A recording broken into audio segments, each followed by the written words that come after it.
নমস্কার প্রিয় দর্শক, প্রতিবেদন শুরু করবার আগেই আপনাদের উদ্দেশ্যে যে কথাটা বলতে চাই তা হচ্ছে, আমার ভিডিও সাধারণত একটু বড় হয়, কিন্তু আজকের ভিডিওটা একটু ছোট করব, অল্প সময়ের মধ্যে সীমাবদ্ধ রাখার চেষ্টা করব।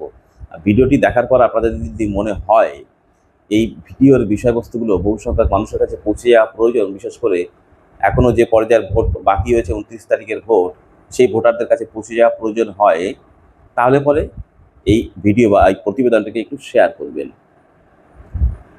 আসি প্রতিবেদনের মূল পর্বে।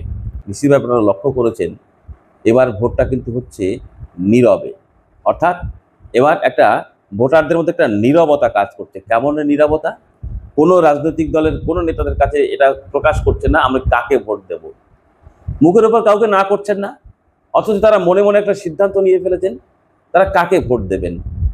অর্থাৎ এই নীরবতাটা কাজ করার জন্য কোনো রাজনৈতিক দল পরিষ্কারভাবে বলতে পারছেন না যে কারা কত ভোট পেতে পারে, কাদেরকে কারা ভোট দিতে পারে, এটা কেউ বলতে পারছেন না। সেই কারণে বললাম একটা নীরবতা কাজ করছে ভোটারদের মধ্যে। তবে একটা জিনিস খুব লক্ষণীয়, তা হচ্ছে এবার ভোট প্রক্রিয়ার মধ্যে মানুষ হচ্ছে তাদের মতামত প্রকাশ করছে দুটো বিষয়ের উপরে দাঁড়িয়ে।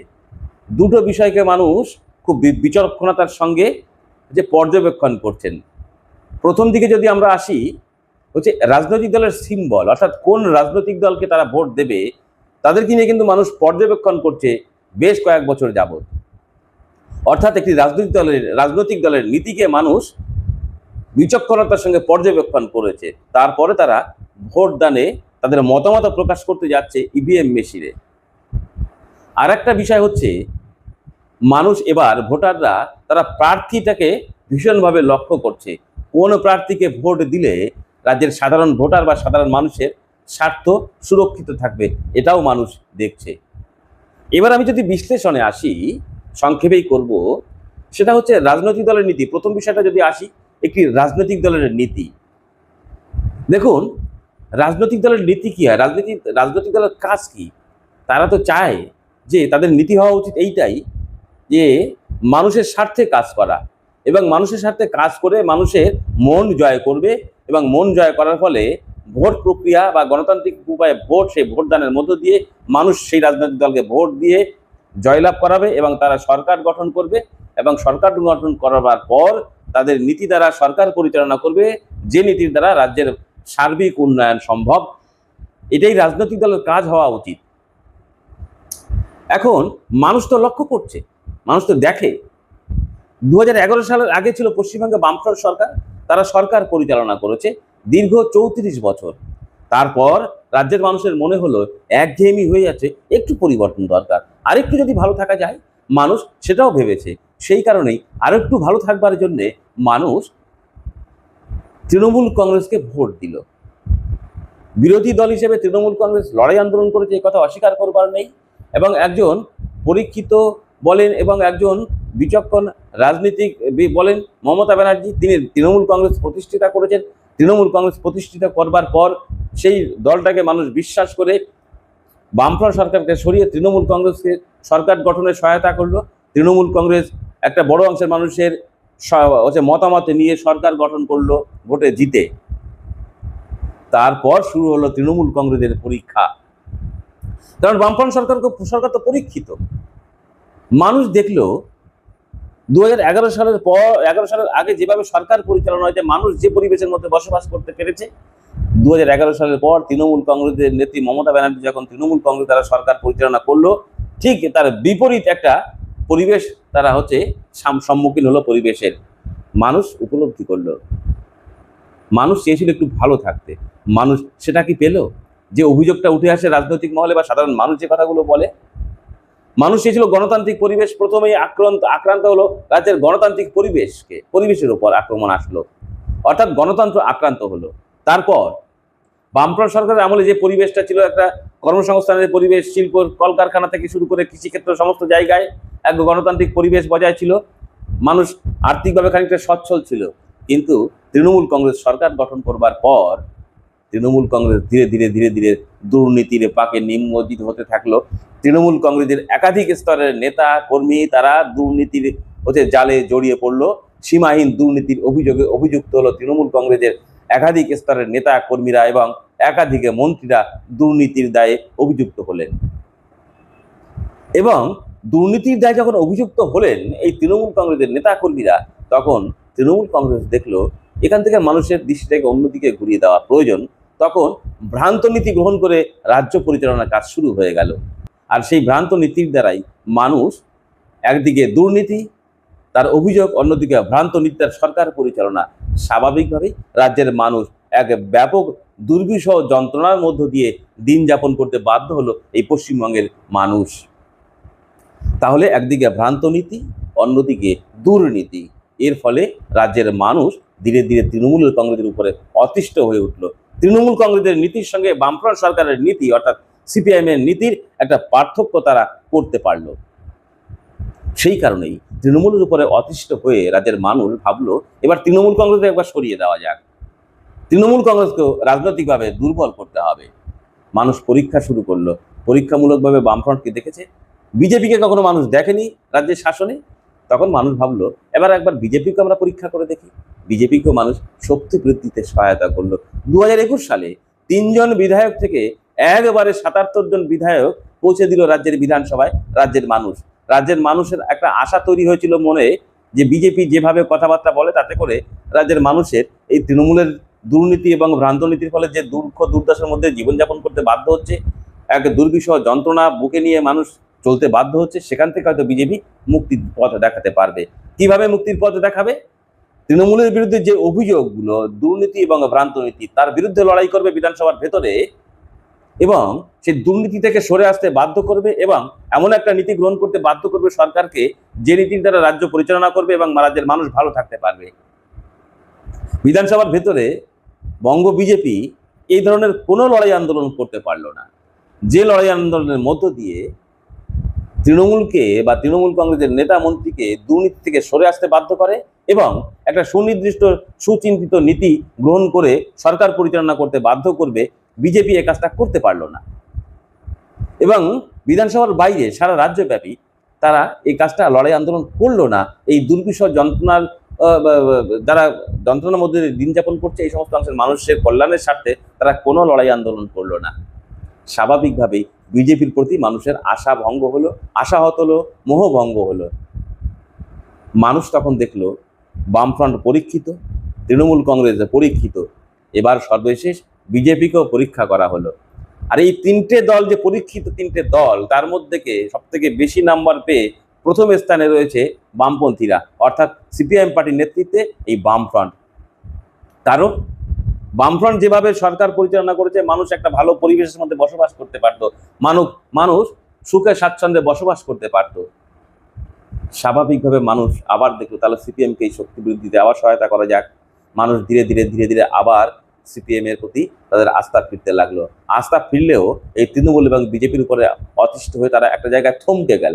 দেখা যাক একবার সিপিএম দুর্বল হলে কি হবে?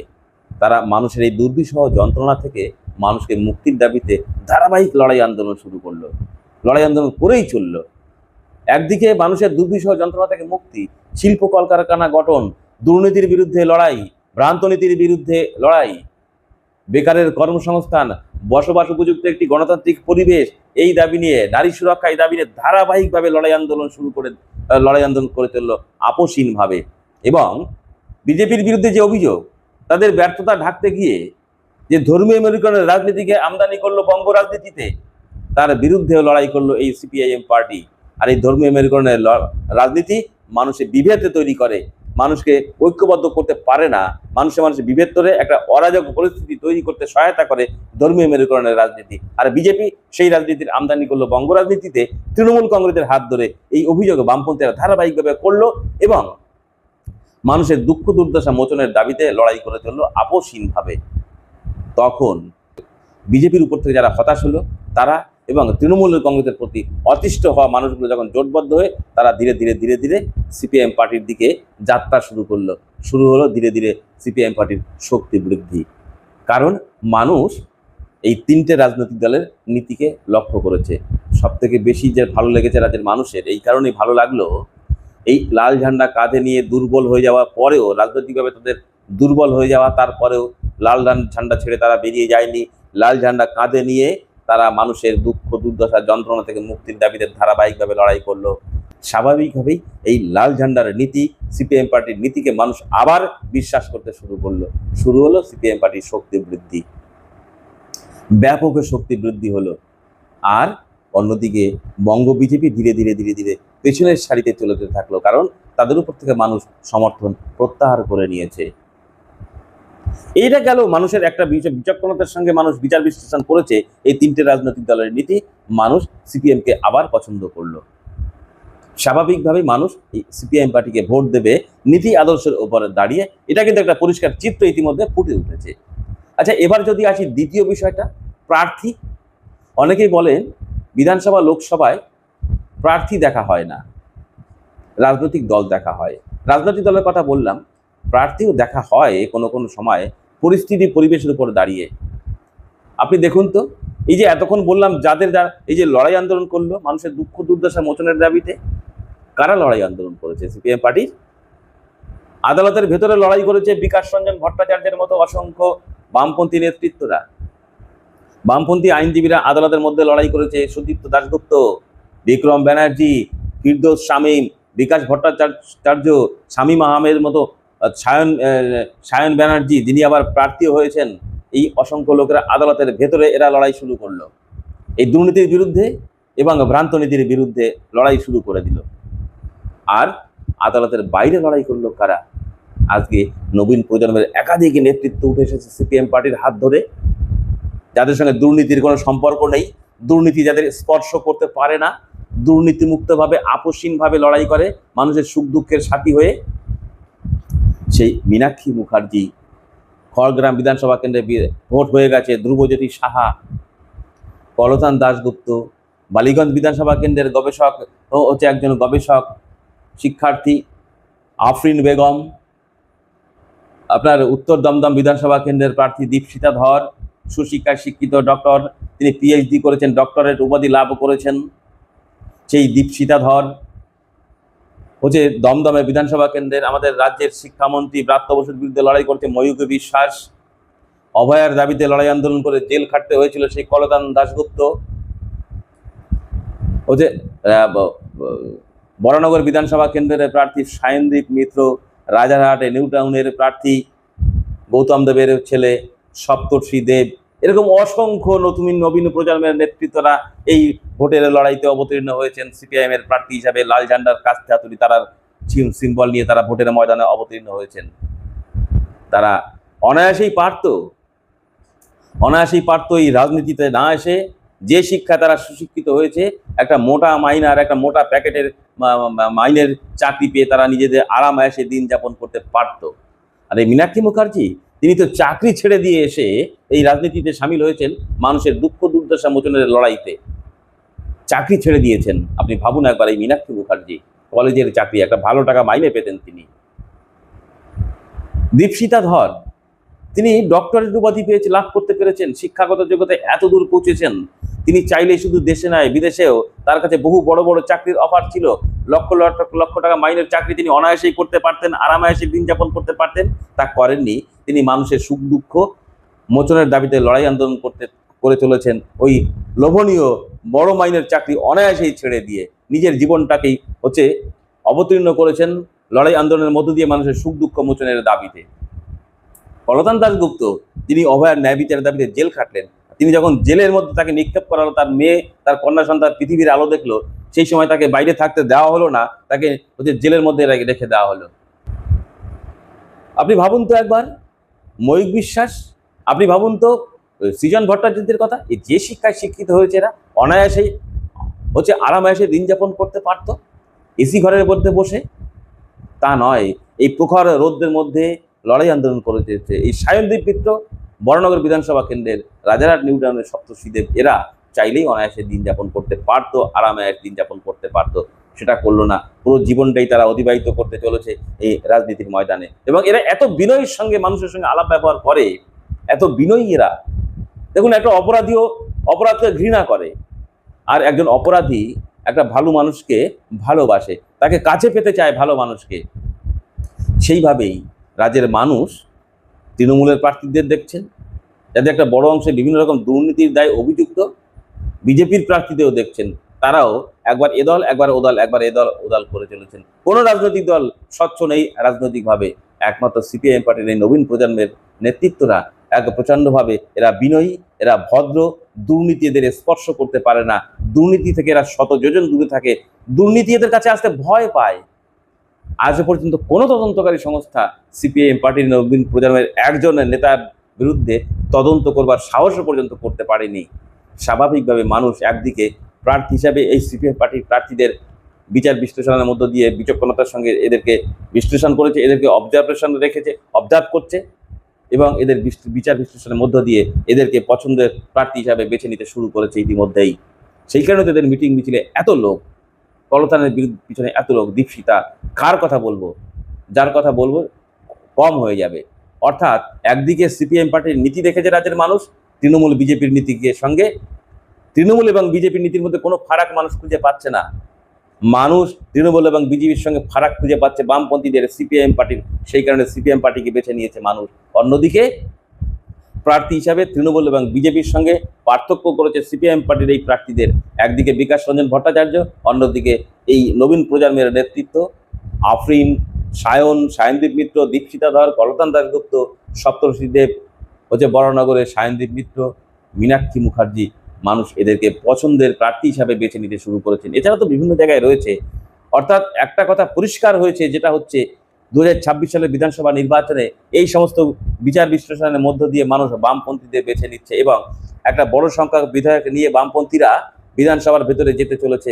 এটা কিন্তু বামপন্থীরা জোর গলায় বলছে। একটা পরিষ্কার চিত্র কিন্তু তারা ফুটিয়ে তুলতে পেরেছে, মানুষের মধ্যে বিশ্বাস অর্জন করাতে পেরেছে। অর্থাৎ 2026-এর নির্বাচনটা একটা ব্যাপক পরিবর্তনের নির্বাচন হতে চলেছে।